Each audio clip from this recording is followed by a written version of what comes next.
Hi everyone. The last lecture left off posing a few problems that would need to be solved for photography to become cinema. First, we would need fast shutters that could rapidly open and close. And while doing this, the film had to be automatically advanced behind that shutter so a new unexposed piece of film was ready to be exposed to the light. And to get this advancement to work, we're going to need long, flexible strips of film. And lastly, we would need projectors that could illuminate and throw an image.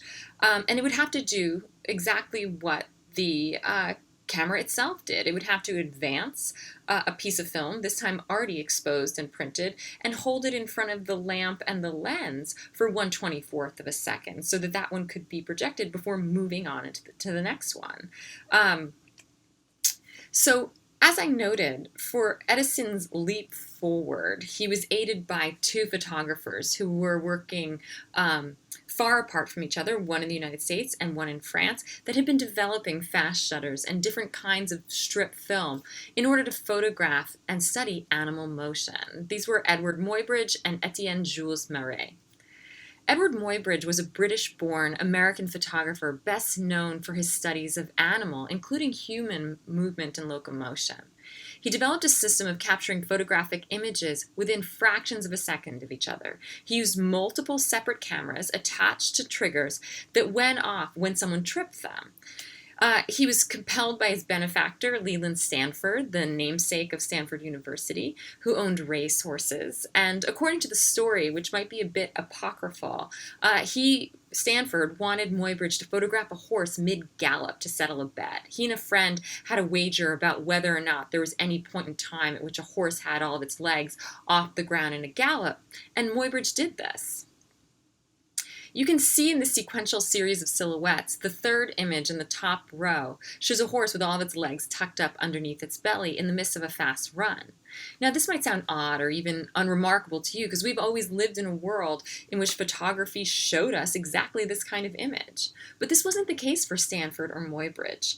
The horse moved so quickly that one might think one saw all of the legs off the ground. But this was actually very hard to see because of the speed at which the horse moved, and even harder to prove without being able to stop that image in time.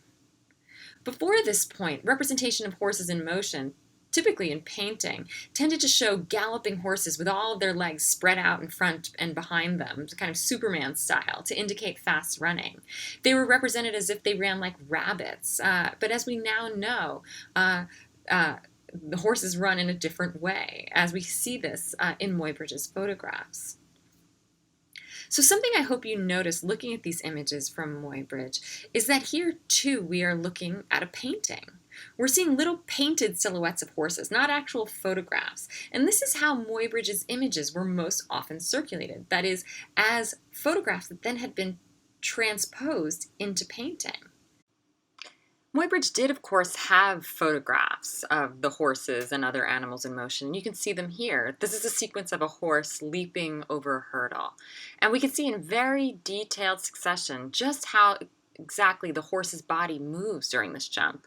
But as you can also probably tell from this set of images, they would lend themselves well to temporal display, that is, to animation, like in the flip book or in the phenakistoscopes we talked about earlier. Muybridge took on many different subjects. Here we see two people fencing, and you could imagine how this might become a little film. Of course, there were some barriers here. Each of these images was on a separate piece of film, actually taken with a separate camera. So they weren't on a strip connected to each other in any physical way. And they weren't, and even if they were, the film would have been exceptionally short. They would only just been a few frames each. The way that Muybridge came up with to turn his image of these photographs into demonstrations for audiences was to turn photography back into painting. And what follows here is a little description of his process.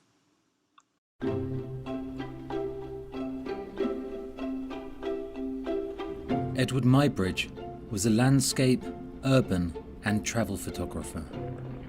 He was commissioned by Leland Stanford, an entrepreneur and horse breeder, to devise ways of using the camera to analyze the movement of horses scientifically. In 1878, Muybridge published his first series of sequence photographs taken at Stanford's Palo Alto farm in California.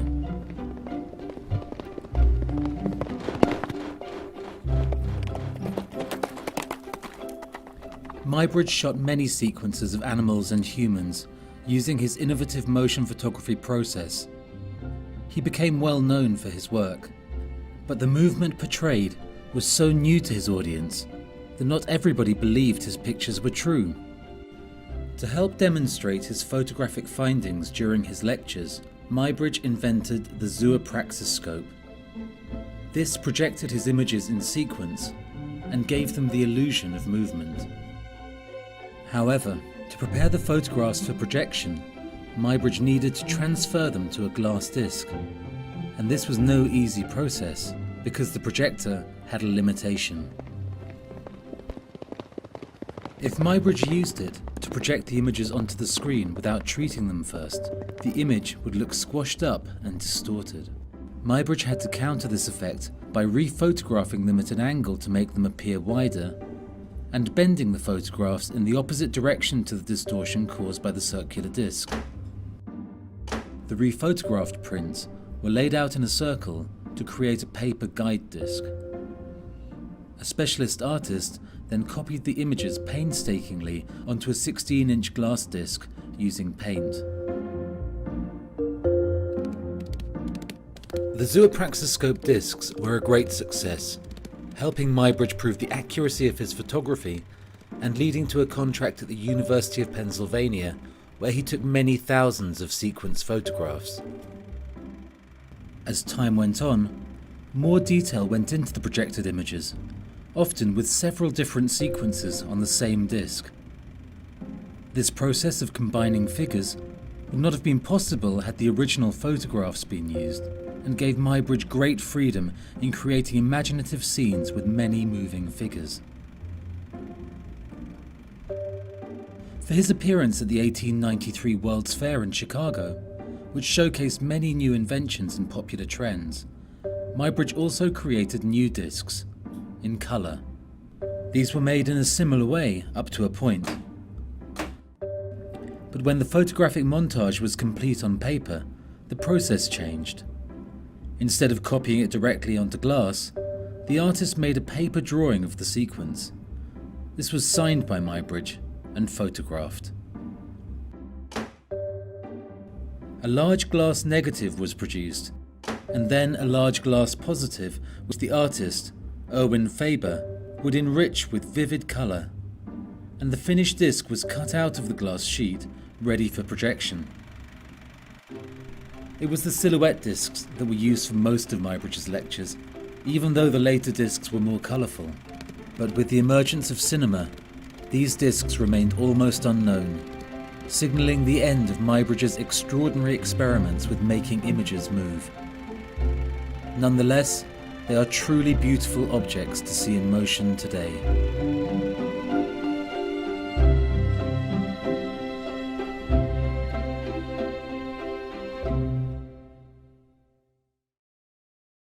So Muybridge got us to a point where we could have multiple images taken in quick succession. He helped other inventors like Edison figure out how to make shutters open and close quickly. And in 1888, Muybridge gave one of his zoopraxiscope lectures in West Orange, New Jersey, where Edison had his lab. It's thought that it's at this lecture that Edison got the idea to make moving film images. A few days later, Muybridge visited with Edison and Dixon at the lab, and later that year, Edison went on to patent his idea for moving pictures, but without any involvement of Muybridge, even though they had initial discussions about collaborating. Soon afterward, Edison would travel to Paris for the Universal Exposition, where he would visit with another scientist turned experimental photographer, Etienne Jules Marais. Like Muybridge, Marais was interested in understanding animal motion, and to do so he wanted to slow it down so he could see what was happening. And the camera was the perfect and really the only device to do that. So like Muybridge, Marais had to invent his own device to capture this rapid succession of images that he needed. But as you can tell just by looking at this image, his camera was quite different than Muybridge's. The images of the bird here, shown landing on the ground, overlap with one another just slightly. This should be a clear indication that they were all taken on the same strip of film. So he was using a continuous image. Murray modeled one version of his camera actually on a gun. He could use the trigger to rapidly fire a quick succession of shots or images, right, onto a single piece of film. And that trigger mechanism advanced the film inside its little magazine and put one section at a time in front of the camera's aperture. And his mechanism allowed him to take 12 frames per second, which, if you'll recall, is what we needed for realistic smooth motion. Murray was able to capture really magical seeming images with this camera gun.